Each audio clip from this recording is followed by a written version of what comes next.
ప్రతిపక్ష కూటమి మరింత బలపడుతున్న క్రమంలో ప్రధాని నరేంద్ర మోదీ నుంచి మరిన్ని దాడులకు సిద్ధంగా ఉండాలని ప్రతిపక్ష ఇండియా కూటమి ఖర్గే శుక్రవారం హెచ్చరించారు.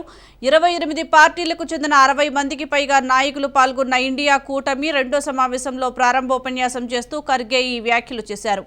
ప్రతిపక్ష కూటమిపై మోడీ చేస్తున్న దాడులను తీవ్రవాద సంస్థగా, బానిసత్వానికి చిహ్నంగా ఖర్గే అభివర్ణించారు.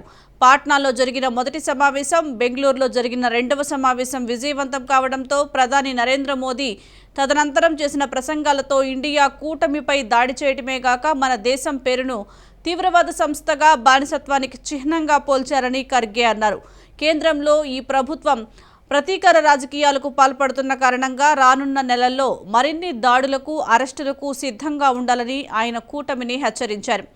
మనం బలపడే కొద్దీ మన నాయకులపై కేంద్ర దర్యాప్తు సంస్థలను ప్రయోగించి అధికార దుర్వినియోగానికి ప్రభుత్వం పాల్పడుతుందని ఆయన చెప్పారు. దీనికి సంబంధించి మరింత సమాచారం మా ప్రతినిధి రమేష్ లైవ్ ద్వారా అందిస్తారు. రమేష్,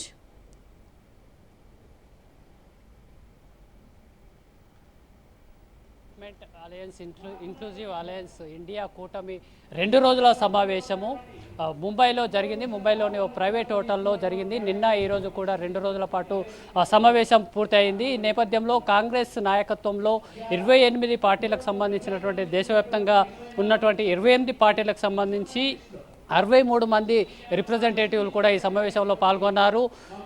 సోనియా గాంధీ, అలాగే రాహుల్ గాంధీ, అలాగే థాక్రే కుటుంబానికి సంబంధించి శివసేన పార్టీకి సంబంధించి థాక్రే రాజ్ థాక్రేతో పాటు ఆయన సోదరుడు ఉద్ధవ్ థాక్రే కూడా ఈ సమావేశంలో పాల్గొన్నారు. మొత్తం 28 పార్టీలకు సంబంధించినటువంటి 60 మంది పైగా రిప్రజెంటేటివ్లు ఇండియా కూటమిలో ఉన్నారు. వారికి సంబంధించి ఈ సమావేశాలు అయితే ముగిశాయి. ముంబైలో జరిగినటువంటి సమావేశం తర్వాత మల్లికార్జున ఖర్గే చాలా తీవ్రమైనటువంటి వ్యాఖ్యలు అయితే చేశారు. ముఖ్యంగా ఇండియా కూటమిని చూస్తే ప్రధాని మోడీకి భయం వేస్తుంది, ఒక వణుకు అయితే మొదలవుతుంది. 2024 ఎన్నికలకు సంబంధించి మోడీ ఆందోళన చెందుతున్నటువంటి పరిస్థితి ఉంది అని చెప్తున్నారు. మోడీ అధికారంలోకి వచ్చిన తర్వాత మత రాజకీయాలు, అలాగే విద్యకు సంబంధించినటువంటి వ్యవస్థను చిన్నాభిన్నం చేసినటువంటి పరిస్థితి ఉంది. దీన్నంతా కూడా రూపుమాపాల్సినటువంటి అవసరం ఉంది. ఇందుకోసమే ఈ ఇండియా కూటమి కూడా గతంలో 2 సార్లు సమావేశమైంది. ఇది 3వ సమావేశం. ఈ నేపథ్యంలో ఇండియా కూటమి బలపడుతున్న నేపథ్యంలో ఇండియా కూటమిలో పనిచేస్తున్నటువంటి పార్టీలకు సంబంధించినటువంటి నేతలు మరి అరెస్టులకు కానీ, ప్రభుత్వం నుంచి, కేంద్ర ప్రభుత్వం నుంచి వచ్చేటువంటి మరిన్ని దాడులను కూడా ఎదుర్కోవాల్సి వస్తుందంటూ కూడా ఖర్గే హెచ్చరించారు.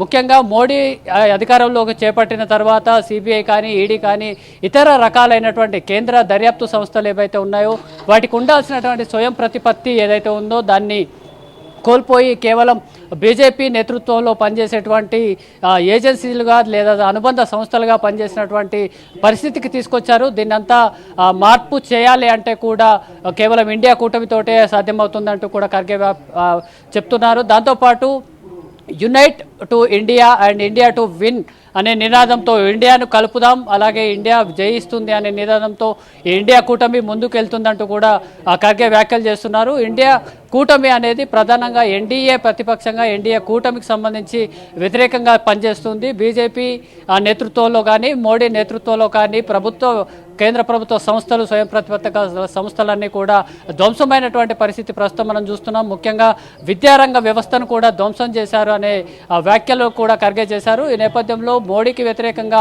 పనిచేసే వారిపై కానీ, రాజకీయ పార్టీలకు సంబంధించినటువంటి పార్టీలపై, నేతలపై కూడా ఏజెన్సీలకు సంబంధించి సిబిఐ కానీ, ఈడీఏ కానీ, ఇతర దర్యాప్తు సంస్థలు కానీ, ప్రభుత్వ రంగ సంస్థలన్నిటితో దాడి చేయిస్తారు. వీటన్నిటికీ కూడా ఎన్డీఏ కూటమి సిద్ధంగా ఉందంటూ కూడా ఆయన వ్యాఖ్యానించారు. దాంతోపాటు ఈరోజు ఇండియా కూటమికి సంబంధించినటువంటి లోగోను కూడా ఆవిష్కరించాల్సి ఉంది. కానీ సమావేశాల కార్యక్రమాల నేపథ్యంలో లోగోని మాత్రం ఇంకా ఆవిష్కరించలేదు. కానీ ఇండియా కూటమికి సంబంధించినటువంటి కోఆర్డినేటర్లను మాత్రం నియమించుకున్నారు. ఇప్పటికే కోఆర్డినేటర్లు దేశవ్యాప్తంగా ఉన్నటువంటి 28 రాష్ట్రాల పార్టీలకు సంబంధించినటువంటి ఇండియా కూటమికి 13 మంది కోఆర్డినేటర్లను కూడా ఈరోజు నియమించారు. కానీ ఇండియా కూటమి లోగోను ఇప్పటికీ అయితే ప్రకటించలేదు. దాంతోపాటు ఈరోజు అధికారికంగా ప్రధానమంత్రి అభ్యర్థిని కూడా ఇండియా కూటమి ప్రకటించాల్సి ఉంది. దీనికి సంబంధించి ఇంకా ప్రకటన అయితే రాలేదు.